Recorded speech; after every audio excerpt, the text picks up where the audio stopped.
오늘 시편 51편의 말씀을 통하여서 정직한 영을 새롭게 하소서라는 제목으로 말씀 나눠보도록 하겠습니다. 시편 51편은 다윗의 시로서 표제에 이 시의 구체적인 배경을 밝히고 있습니다. 150편의 시 중에 이렇게 구체적인 배경을 밝히고 있는 시들이 한 10편 정도 되는데, 우리가 강해를 통해서 살펴보지는 않았지만 51편 전에는 3편, 18편, 34편 등이 그러합니다. 하나님 안에 우연이란 없기에 우리가 이것을 믿으니, 그렇다면 성경에서 이렇게 구체적인 배경을 밝히고 있다라고 하는 것은 이 배경과 더불어서 본질을 살펴볼 필요가 있다라는 것을 우리는 알 수 있죠. 다윗이 밧세바와 동침한 후 선지자 나단이 그에게 왔을 때, 이렇게 오늘 이 시편에 보면 긴 표제가 등장합니다. 여러분 성경에 나와 있는지 모르겠습니다. 히브리 성경에는 이게 1절이 다윗이 지은 시 이렇게 등장하고 2절이 이렇게 등장합니다. 다윗이 밧세바와 동침한 후 선지자 나단이 그에게 왔을 때, 그리고 우리가 알고 있는 1절이 3절로 등장합니다. 자, 아무튼 이 이야기의 배경은 사무엘하 12장입니다. 하나님의 보내심을 받은 나단의 책망으로 다윗이 고백을 하는데, 다윗이 나단에게 이르되 내가 여호와께 죄를 범하였노라 하매. 자, 여러분 이 대목을 이상하게 여기신 적이 없으신지요?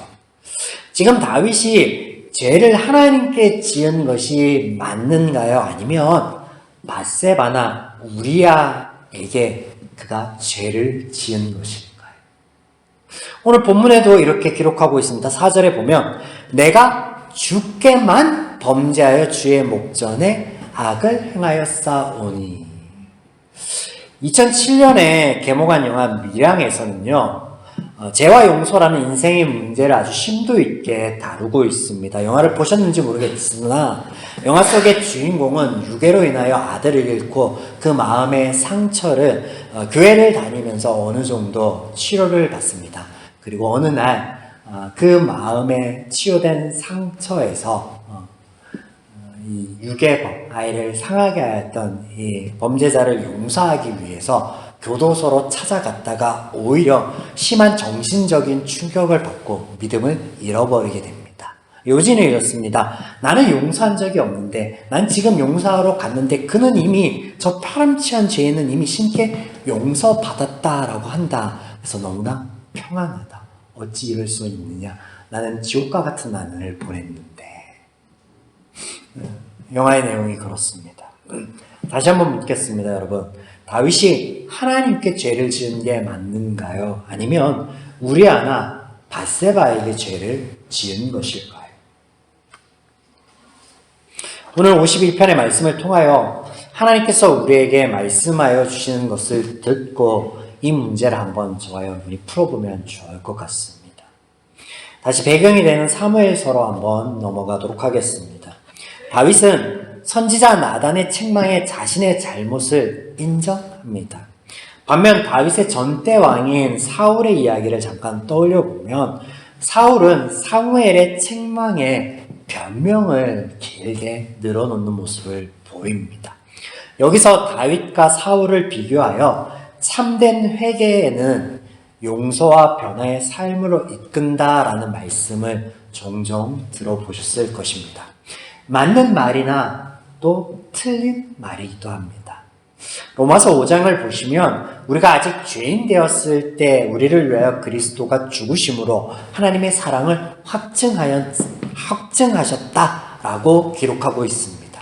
이와 같이 성경의 이스라엘 백성들의 이야기의 결론은요, 그들이 종종 하나님을 찾고 말씀을 따르려 하였으나 결국 그들은 하나님을 떠났고 하나님의 말씀을 떠나 망하였다라는 것입니다. 패망하였다라는 것입니다. 이로써 창세기에 하나님의 말씀이 확증됩니다. 6장에 보면 하나님께서 이렇게 말씀하시죠. 사람의 죄악이 세상에 가득함과 그의 마음으로 생각하는 모든 계획이 항상 악할 뿐임을 보시고.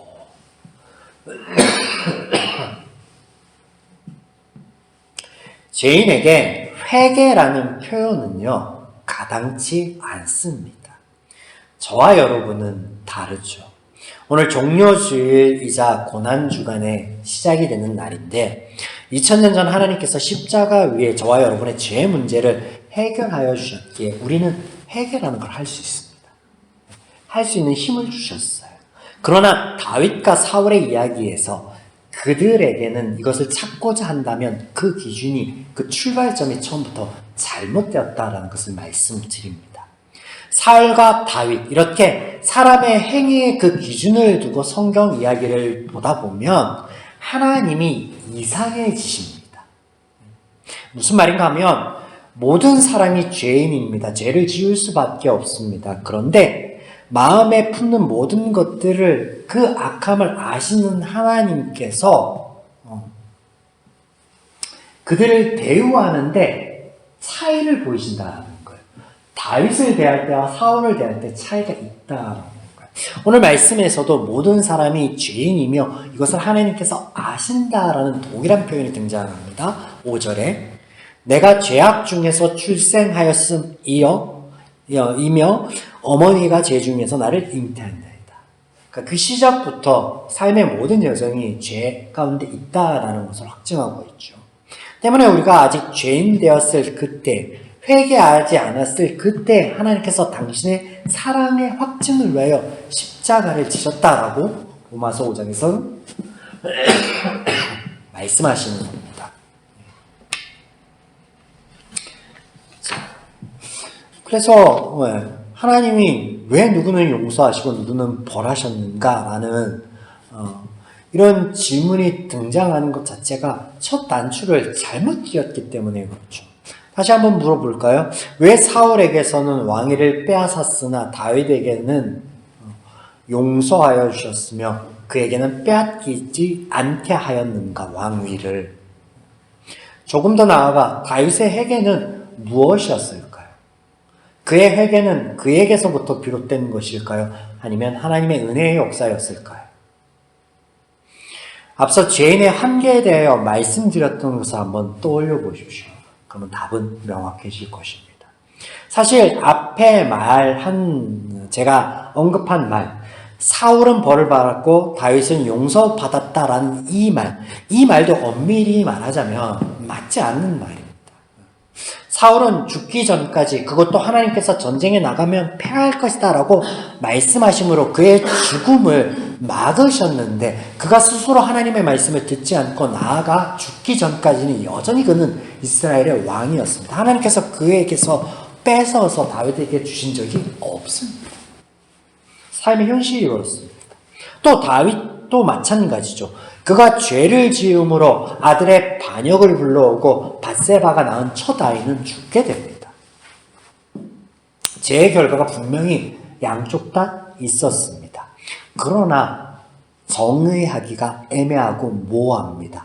사람의 행위에 초점을 두고 하나님의 역사심을 해석하고자 하면 그렇다라는 것이죠. 왜냐하면 성경은 하나님의 이야기를 하고 있기 때문에 그렇습니다. 다윗과 사울의 이야기가 아니라 이 사무엘서의 이야기는 하나님의 일하심에 대한 이야기입니다. 우리가 이미 강해를 통해 살펴보았죠. 다윗과 사울의 행위가 아닌 하나님의 일하심, 하나님의 역사하심의 그 기준을 두어야 이런 모호하고 애매한 상황들이, 해석들이 발생하지 않을 수 있음을 다시 한번 말씀드립니다. 애초에 하나님의 말씀에 의하면 이스라엘 중에는 하나님께서 말씀하신 왕이 나지 못합니다. 그들은 죄인이며 하나님과 하나님의 말씀을 따르지 못하는 태생적인 한계가 있기 때문에 그렇습니다. 그래서 우리가 늘 이 대목에서 살펴보는 신명기 17장의 말씀을 한 번 더 정리해 볼까요? 이스라엘이 아직 가나안에 들어가기 전에 하신 말씀입니다. 왕에 관하여 말씀하시죠. 왕은 병마를 많이 두지 않으며 많은 아내를 두지 않으며 은금을 많이 두지 말며 세 가지를 금하시고 한 가지를 적극적으로 하라라고 하시는데 그게 뭐예요? 하나님의 말씀을 늘 가까이 하며 묵상하라. 이 말씀에 합당한 왕은 이스라엘의 전무합니다. 때문에 하나님께서 이것을 아시는 하나님께서 인간 행위를 가지고 왕위를 논하신다라는 접근 자체가요, 맞지 않는 것이 되는 거죠. 사무엘서의 말씀은 앞서 말씀드린 대로 하나님의 역사하심에 대한 말씀으로 하나님의 마음에 합한 자로서 다윗을 만들어내기 위한 하나님의 일하심, 그 은혜에 대한 기록입니다. 이게 핵심이에요. 이것은 또한 하나님께서 그들에게 다윗을 하나님의 마음에 합한 자로 만들어서 그 다윗을 통하여 경배받으시기 위하여 높임을 받으시기 위한 것이 아닙니다. 그런 이야기가 결단코 아닙니다. 다만 죄인인 그들의 삶이, 그 삶이 하나님의 은혜 안에 은혜의 누림이며 그것을 바라시는 하나님의 일하심이다라는 것을 염두에 두어야 됩니다. 또한 이 대목에서요, 강권적인 역사라는 측면을 우리가 좀 살펴볼 필요가 있습니다. 이게 무슨 말이냐면, 하나님께서 사울에게는 그러하지 않았지만 다윗에게는 어떠한 한 부분에서 하나님의 강권적인 역사로 이끌어 가실 때가 있습니다. 다윗의 이야기 중에 특별히 골리앗 이야기, 하나님의 영에 충만하여서 그 영의 이끄심에 의해서 말을 내뱉고 선포하고 나아가 승리하게 되죠. 성령의 역사였습니다. 우리가 살펴보았죠. 네, 자, 강권적인 역사, 이런 강권적인 역사, 하나님께서 삶에 우리 전인격적으로 다윗을 붙들고 그를 그렇게 할 수밖에 없게 내모는 것, 이것은 하나님께서 태초에 부여하신 하나님의 형상에 위배되는 것입니다. 인격적인 관계와 삶의 자유라는 것을 지키지 않으시는 모습입니다. 그래서 하나님이 하지 않은, 보이지 않는 모습이에요. 다시 말씀드리면, 하나님께서 우리의 삶 가운데 강권적인 역사를 하시는 것 자체를 하나님이 꺼려 하신다는 거예요. 왜냐하면 그것은 우리를 하나님의 형상으로 지으셨다라는 것에 위배되기 때문에 그렇습니다. 하나님과 인격적인 관계, 피조물과 창조주로서의 상하관계 아니라 평등한 관계 안에 있기 때문에, 사랑의 대상이기 때문에 하나님께서 그렇게 우리를 쥐고 흔들지 않으신다라는 걸, 좌지우지하지 않으신다라는 거예요. 그래서 강권적인 역사를 바라시면 사실상 안 돼요. 하나님의 태초에 바라신 그 모습과 바램에서 위배되는 것을 우리가 구한다라는 거예요.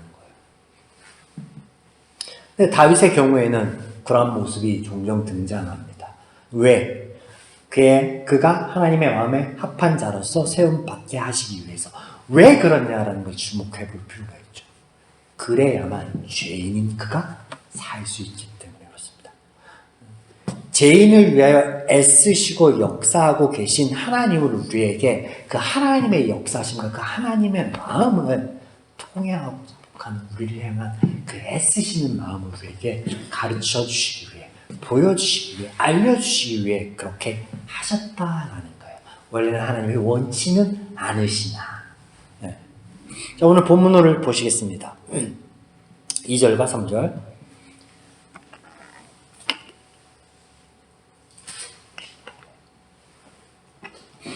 나의 죄악을 말갛게 씻으시며 나의 죄를 깨끗이 제하소서. 물은 나는 내 죄가를 아오니 내 죄가 항상 내 앞에 있나이다. 자, 하나님의 은혜로 죄에 대하여 알게 하신 결과로 이런 고백이 있는 것입니다. 십자가 사역의 결과로 우리가 이렇게 고백할 수 있는 것입니다. 이런 죄에 대한 고백이요 9절까지 이어집니다. 그 시작이 우리말 성경에서는 하나님이여 라고 시작되고 있습니다. 1절에 여러분 가지고 있는 성경에 하나님이여 라고 시작되고 있죠. 그러나 원어에는요 달리 쓰여 있습니다. 어떻게 쓰여 있냐면 은혜를 베푸소서라는 간청으로 시작되어지고 있습니다. 자, 이런 표현은요 시인의 절박함을 드러내는 표현으로 하나님의 은혜와 긍휼 외에는 자신의 문제를 해결할 방법이 전혀 없음에 대한 표현인 것입니다. 우리가 알고 있는 성경 지식이나 본문의 표현이 다르지 않음을 발견하게 되겠습니다. 여기서 우리는 본질적인 문제인 죄에 대하여는 하나님 외에는 방법 없음을 확인하게 되는데, 다윗이 삶 가운데 지은 죄, 살인은요, 우리아에게, 간음은 밧세바에게 지은 것이 맞습니다. 그러나 그 문제를 하나님께 가져오는 것은 그 문제의 해결의 힘이, 원천적인 근원이 누구에게 있다라는 거예요. 하나님께만 있다라는 것입니다. 그것을 성경은 우리에게 알려주시고자 이런 표현들을 사용하고 있다라는 것이죠. 자, 이 말은 또한 죄 문제의 해결이 하나님의 방식이어야 한다, 하나님의 말씀대로야만 한다라는 것을 또한 의미합니다.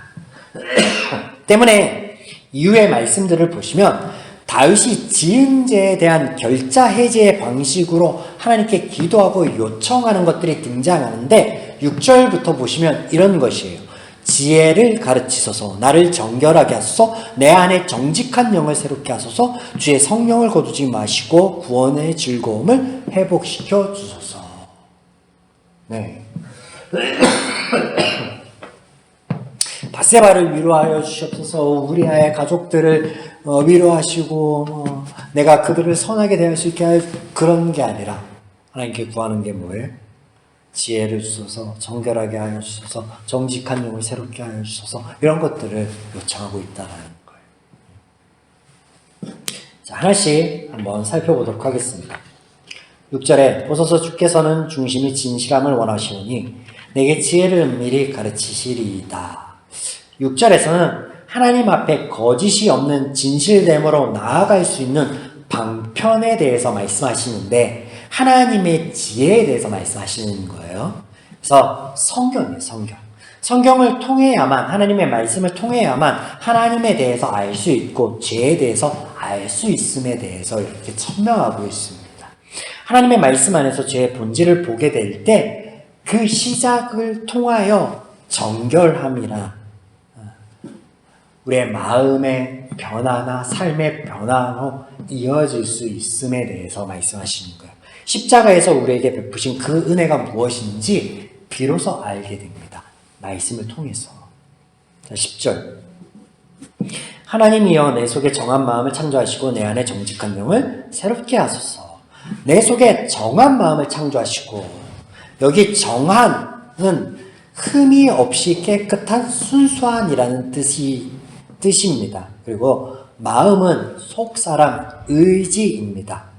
오직 하나님만이 우리에게 흠 없는 깨끗한 마음과 속사람과 의지를 창조하실 수 있음에 대해서 말씀하십니다. 변화가 아니라 창조로 말씀하세요. 창조. 이 창조라는 단어는요, 창세기 1장에 등장하는 단어, 오직 하나님께로만 수식이 가능한 단어로서 혼돈 가운데 질서를 창조하셨다. 그래서 천지를 창조하심으로 라고 할 때 등장하는 단어입니다. 네. 이 말은 하나님께서 주시는 깨끗하고 흠 없는 속사람이 이끄는 새로운 삶에 대해서 의미하는데, 이후에 등장하는 표현이 그렇습니다. 자, 정직한 영을 새롭게 하소서. 영은 호흡, 숨이라는 뜻이지만 의사 표현이 가능한 이성적인 존재에게만 사용되어지는 단어입니다. 그래서 이것을 호흡, 숨, 살아 숨쉬는 것으로 이해하기보다는 삶 자체로 보시면 되겠습니다. 의지가 있고 의지가 있는 그런 삶 자체를 보시면 되는데, 정직한이라는 원 의미는 세워지다, 서다이며 여기서는 견고하다, 안정되다라는 의미로 보면 되겠습니다. 이것을 이어주는 새롭게 하소서라는 말과 함께 직역해보면, 정직한 영을 새롭게 하소서라는 말은 견고한 삶으로 새롭게 하소서라는 말이 됩니다. 그래서 하나님께서 주시고 하나님께서 주실 수 있는 깨끗하고 흠 없는 속사람, 그렇게 재창조된 우리의 그 속 사람은 우리를 이끌 텐데 어떤 것으로 이끈다? 새로운 삶으로 이끌어 주실 것입니다. 라는 고백인 거예요. 그리고 그것에 대한 말씀입니다. 11절. 나를 주 앞에서 쫓아내지 마시며 주의 성령을 내게서 거두지 마소서. 나를 쫓아내지 마시며, 쫓아내다라는 이 말은요, 내던지다, 버리다라는 의미로 죽은 시체나 오물을 골짜기에 버리는 회의를 의미하거든요. 때문에 이런 표현은 우리의 죄로 인하여 하나님으로부터 멀어지는 것에 대한 표현입니다. 자, 하나님께서 죄인을 멀리하지 않으신다라는 것을 염두에 두어야 됩니다. 왜냐하면 하나님은 죄인을 멀리하시는 분이 아니라 찾아와 은혜를 베푸시는 분이에요. 그래야만 죄인이 살 수 있습니다. 창세기에서 아담과 하와에게 보이신 모습이 그러하였고 그들 아들에게 보이신 모습도 그러하였고 다윗에게 강권적인 역사로 그에게 하나님의 마음에 합한 자로서 세워가시는 그의 삶의 역사도 그러합니다. 떠나시는 분, 버리시는 분이 아니라 찾아오시고 위로하시고 회복하여 주시는 은혜를 베푸시는 분이십니다. 그래서 나를 쫓아내지 마시고 라는 이 말은 이 시적 표현에 숨겨진 하나님의 마음은 어떤 거냐면 우리가 죄로 인하여 하나님으로부터 멀어지는 그 상황, 그 안타까움에 대한 말씀입니다.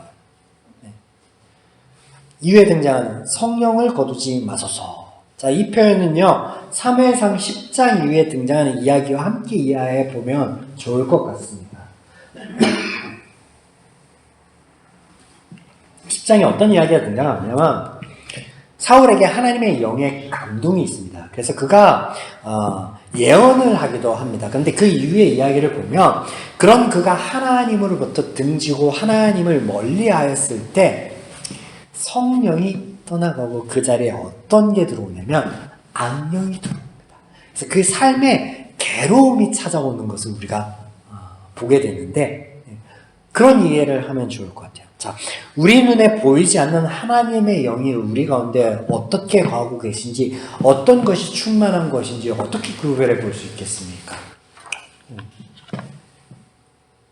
복음서에는 이것을 열매로 알 수 있다라고 말씀하시기도 하는데 성령 충만함은요, 하나님과 가까이 하는 모든 우리의 삶을 의미하는 것이에요.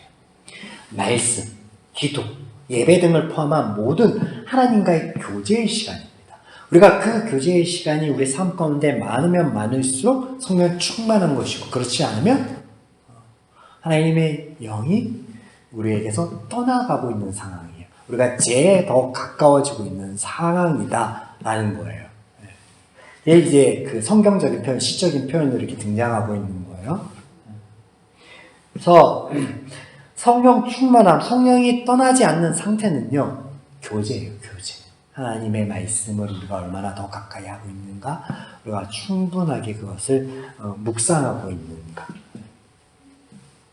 자, 이를 위한 안정장치가 우리에게 늘 필요한데, 이것에 대한 말씀을 많이 나누었었죠, 그동안에 우리가. 이스라엘에게는 율법의 말씀이 있듯 우리에게는 성경이 있습니다. 그래서 하나님이 이 말씀을 1차적으로 끊임없이 묵상하라라는 것을 끊임없이 매 성경에서 강조하고 계십니다.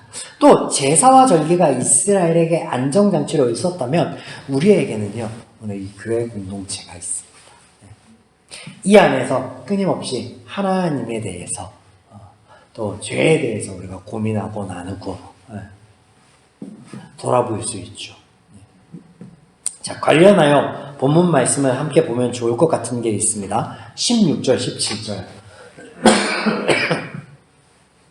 주께서 제사를 기뻐하지 아니하시나니 그렇지 아니하면 내가 드렸을 것이라. 주는 번제를 기뻐하지 아니하시나이다. 하나님께서 구하는 제사는 상한 심령이라. 하나님이여 상하고 통회하는 마음을 주께서 멸시하지 아니하시리이다. 자, 이 말씀은 잘 이해하셔야 됩니다. 하나님 앞에 회개하는 마음만 있으면 제사나 번제는 중요하지 않다라는 그런 말씀이 아닙니다. 네, 그런 말씀이 아니에요. 번제와 제사는요, 필요합니다. 이것은 죄사함을 위한 선하고 좋은 것입니다. 그러나 무엇보다도 더 중요한 것은 이 제사함을 위하여 번제하고 제사 드리는 이의 개인의 마음이 더 중요하다라는 말씀인 거예요. 그래서 여기 17절에 상한 심령은 깨어지고 부서진 삶을 의미합니다. 그리고 상하고 통해한 마음은요, 깨어지고 부서진 속사람을 의미합니다. 그래서 제가 삶이라고 얘기하는 거, 속사람하고 얘기한 건 앞에서 10절을 주의할 때 말씀드렸던 것을 떠올려 보면 좋을 것 같습니다. 그래서 죄인의 있는 모습 그대로를 가지고, 이 말씀은 16절, 17절 이 말씀은 죄인의 있는 모습 그대로를 가지고 그것 외에 너의 지금 상황, 죄인으로서 깨어지고 부서지고 그래서 아픈 그 상황, 그 있는 모습 그대로 하나님께 나아오는 것이 다른 그 어떤 재물보다 더 중요하다라고 말씀하시는 거예요. 자, 12절. 그때 하나님께서 부어주시고 새롭게 하여 주실, 회복하여 주실 모습에 대해서 이렇게 말씀하십니다. 주의 구원의 즐거움을 내게 회복시켜 주시고 자원하는 심령을 주사 나를 붙드소서. 구원의 즐거움에서 구원은 자유해방 번영이라는 의미의 단어이고 죄로부터 노임받음에서 오는 실질적인 마음의 평안과 기쁨을 가리키는 말입니다. 자원하는 심령을 주사 나를 붙드소서. 이 말은 어떤 의미입니까? 여기 심령은 앞서 말씀드린 삶입니다. 삶. 그리고 자원하다라는 단어의 뜻을 보면 번역된 대로 마음이 내키는 이라는 의미와 더불어서 어떤 의미들이 있냐면 고귀한, 관대한이라는 뜻이 있는데 관대한이라는 뜻을 한번 본문에 가져와 보면 관대하다라는 것은 어떤 의미예요? 풍부하다라는 거예요. 풍부하. 넘치다라는 거예요. 그러면 이것을 가져와서, 이 뜻을 가져와서 이것을 풀어보면 붙드소서라는 이 붙들다라는 단어가 버티다, 의지하다, 지지하다, 세우다라는 의미이거든요. 그래서 이것을 종합해보면 풍부한 삶으로 나를 세워가 주소서가 됩니다. 자원하는 심령을 주사 나를 붙드소서가 어떤 의미라고요? 풍부한 삶으로 나를 세워가 주소서라는 의미라. 그리고 하나님이 주시는 변화된 우리의 자아, 속사람, 그 마음이 이렇게 우리를 이끌어가 주실 것에 대해서 말씀하신다라는 거예요. 자, 지금까지 살펴본 것들을 보시면 공통적인 특징들, 반복되는 단어들이 있습니다. 눈치를 채셨는지 모르겠지만 하나님께서 우리에게 새롭게 하실 마음, 흠없고 순전한 속사람, 그 창조된 우리의 속사람이 우리의 삶을 새롭게 이끌어 가실 것에 대해서 말씀하시는데 그렇게 이끌어 가시는 우리의 삶이 선하고 풍부하고 넘치도록 풍족할 것이다라는 것을 말씀하고 계십니다. 여기 우리가 우리의 죄를 가지고 하나님 앞에 나아갈 또 다른 이유가 있습니다. 앞단에서 우리의 죄 문제를 해결하여 주실 유일한 분으로서 하나님을 소개하였습니다. 또 지금 이어지는 성경 주제를 통해서 그때 그 유일한 하나님 앞에 나아갈 때 우리의 새로운 마음, 새로운 삶으로 인도하여 주실 하나님에 대하여 살펴보았습니다. 그렇다면 이제 서두에 문제 제기하였던 것들을 한번 정리해 보도록 하겠습니다. 다윗이 우리아와 밧세바에게 지은 죄를 하나님 앞에 자복하며 회개하며 나아갑니다. 이유는 하나님만이 죄 자체를 해결하여 주실 유일한 분이시기 때문입니다. 우리가 삶 가운데 죄를 짓게 되는 마음들, 그 마음들을 정결하게 하시며 새 마음을 주시고 새 삶으로 인도하여 주실 유일한 해결책이 하나님께만 있기 때문에 그렇습니다. 그런 하나님의 은혜로 바뀐 속사람, 마음이 우리의 삶을 달라지게 할 것이기 때문에 그렇습니다. 다윗이 신명기 17장의 말씀과 같이 아내를 많이 두지 말아야 되는데 많이 두었고 그것을 넘어서 이웃의 아내를 탐하였던 그 마음은요, 그 죄의 본질이 해결되지 않으면요, 이웃에게 또 다른 고통을 안겨줄 수밖에 없습니다. 우리아와 같은 사건이, 바세바와 같은 사건이요, 또다시 그의 삶을 주장할 수밖에 없습니다. 때문에 하나님께 나아올 것에 대해서 우리에게 말씀하여 주시죠. 또한 이 모든 은혜의 하나님의 역사하심을 안다면요, 우리가 하나님께 자복할 필요는 있습니다. 그러나 하나님께 죄를 지었습니다 라고 자복하며 나아감과 같이 우리가 우리의 이웃을 돌아볼 필요가 있죠. 그래서 이웃의 상황은 그렇지 않은데 내가 하나님께 나아가면 이 모든 것을 용서받을 수 있어 라는 마음에 그 앞에서 그가 바라는 모습이 아닌 다른 모습으로 나아가는 건요, 하나님 앞에 진정한 회개, 변화된 속사람의 모습은 아닌 거예요. 이해가 되시죠? 복음서에 보시면 예수님께서 너희 가운데 지극히 작은 자에게 한 것이 나에게 한 것이라 말씀하세요. 하나님께만 죄를 지었습니다. 하나님께 회개만 하면 된다라는, 그렇게 나아가면요, 이 말씀은 그러면 하나님께 하면 되지 왜 우리 삶에서 작은 자에게 한 것을 하나님께 한 거라고 하나님께서 말씀하시죠. 그 또한 말씀이 맞지 않는 거예요. 그런 말씀이 아니기 때문에 그렇죠. 이 말씀은 뭐예요? 사실 성경에서 하나님께서는요, 우리에게 아무것도 원하는 게 없습니다. 요청하는 것이 없습니다. 다만 하나님께서 바라시는 그 한 가지는 뭐냐면, 앞서 강권적인 하나님의 역사에 대한 말씀을 드렸듯이 우리가 창조 때의 그 모습대로 하나님과 풍성한 교제의 삶 가운데 있고 그 하나님 안에서 행복을 우리가 누리며 나아가는 것, 그게 하나님께서 유일하게 바라시는 거예요. 하나님께 내가 더 드릴 것이 무엇일까, 잘 보일 것이 무엇일까, 찾을 일이 아니에요. 그럴 필요가 전혀 없다라는 거예요.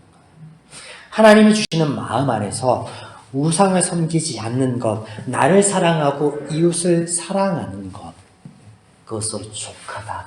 그것으로 네가 나에게. 그래서 우리가 지난번에 살펴본 삶의 예배가 그런 것이죠. 동일한 말씀을 계속하여서 구약성경, 신약성경 내내 하시는 거예요. 사랑하는 여러분, 하나님의 말씀은요, 모호하지 않습니다. 언제나 명확하고 불변합니다.